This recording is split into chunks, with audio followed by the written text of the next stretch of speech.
உதகை மற்றும் சுற்றுவட்டார பகுதிகளில் பெய்து வரும் தொடர் மழையால் பள்ளி குழந்தைகள் மற்றும் வேலைக்கு செல்வோர் பாதிக்கப்பட்டுள்ளனர். நீலகிரி மாவட்டத்தில் மிக கனமழை பெய்யக்கூடும் என வானிலை ஆய்வு மையம் எச்சரிக்கை விடுத்துள்ளது. ஆரஞ்ச் அலர்ட்டும் விடுத்துள்ளது.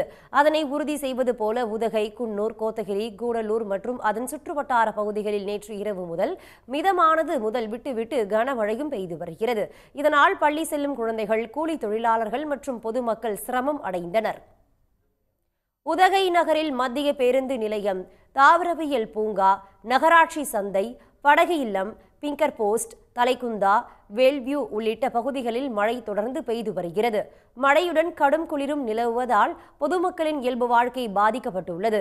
நீலகிரி மாவட்டத்தில் காலை 7 மணி வரை அதிகபட்சமாக தேவாலாவில் 7.2 சென்டிமீட்டர் மழை பதிவாகியுள்ளது.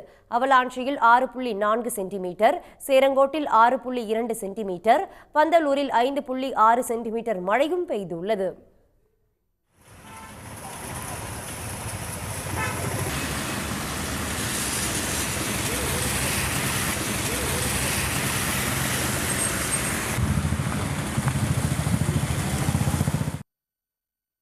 உடனுக்குடன் செய்திகளை தெரிந்து கொள்ள சன் நியூஸ் பெல் ஐகானை கிளிக் பண்ணுங்க.